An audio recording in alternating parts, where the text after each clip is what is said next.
नमस्कार बच्चों, कैसे हैं आप सब। मैं आपकी अपनी librarian Archana Gupta SKV number 2 A block Jahangirpuri से। हमारी आज की कहानी है राज्य का उत्तराधिकारी। एक राज्य में एक पराक्रमी राजा शासन करता था। उसकी कोई संतान नहीं थी। ढलती उम्र के कारण राजा के भावी उत्तराधिकारी को लेकर वह बहुत चिंतित रहता था। अनेक वैद्यों को दिखाने के बाद भी वह संतान के सुख से वंचित ही रहा। अतः उसने राज्य के ही किसी योग्य नवयुवक को राज्य की बागडोर सौंप देने का निश्चय किया। भावी उत्तराधिकारी के चयन हेतु उसने एक योग्यता परीक्षण का आयोजन किया। इस हेतु उसने एक शानदार महल का निर्माण कराया।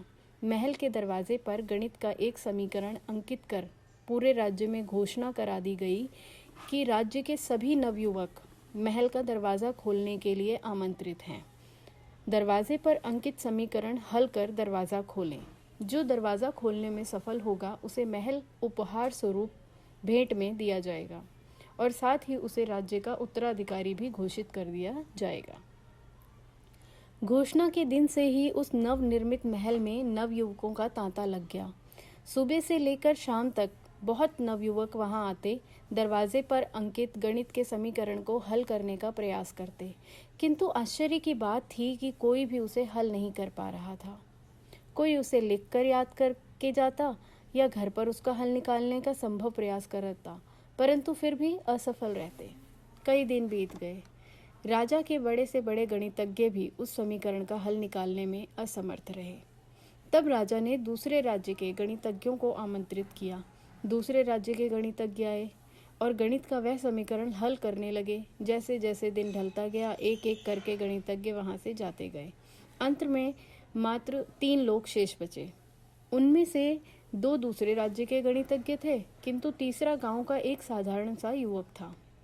दोनों गणितज्ञ जहां गणित का समीकरण हल करने में लगे हुए थे, वहां युवक एक कोने में खड़ा होकर उन्हें देख रहा था। राजा ने जब उसे यूं खड़ा देखा तो पास बुलाकर पूछा, तुम दरवाजे पर अंकित समीकरण हल क्यों नहीं कर रहे हो? युवक बोला, महाराज, मैं तो बस यूं ही इन नामी गिरामी गणितज्ञों को देखने आया हूँ। ये अपने राज्यों के इतने बड़े गणितज्ञ हैं, इन्हें समीकरण हल करने दीजिए ना। यदि इन्होंने हल निकाल लिया तो राज्य के उत्तराधिकारी बन जाएंगे। इससे बड़ी खुशी की बात और क्या होगी।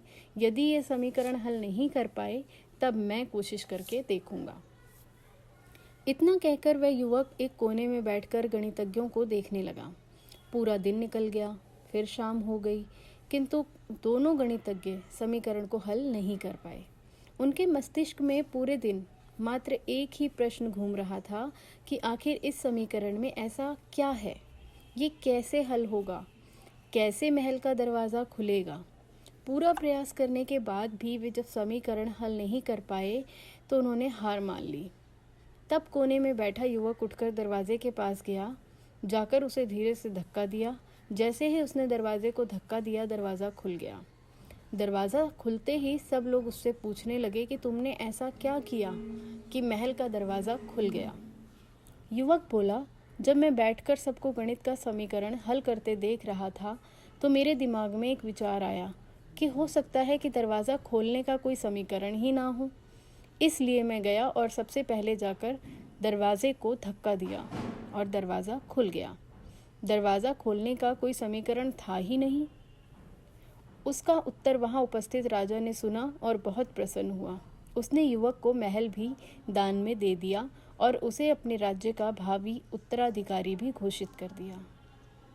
तो बच्चों, जिंदगी में हम कई बार ऐसी परिस्थितियों में फंस जाते हैं कि जब हमें लगता है कि हमारे सामने पहाड़ जैसी समस्या है, जबकि वास्तविक में वो समस्या कोई समस्या होती ही नहीं। वह तो बहुत छोटी सी समस्या होती है, लेकिन हम उसे इतना बड़ा बना लेते हैं और उसमें उलझे रहते हैं कि उसका समाधान भी खोजने की कोशिश नहीं करते हैं। तो बच्चों, ज़िंदगी में चाहे कितनी बड़ी समस्या हो या छोटी समस्या हो, सबसे पहले तो आपका सचेत रहना, सोचना बहुत ज़रूरी है।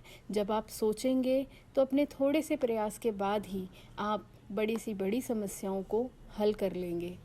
तो आपको हार नहीं माननी है। अगर आप हार मानेंगे तो ज़िंदगी में आगे कैसे बढ़ेंगे। ज़िंदगी में आगे बढ़ने के लिए हमेशा याद रखना कि बदल जाओ वक्त के साथ, या फिर वक्त बदलना सीख लो। मजबूरियों को मत कोसो, हर हाल में चलना सीख लो। धन्यवाद।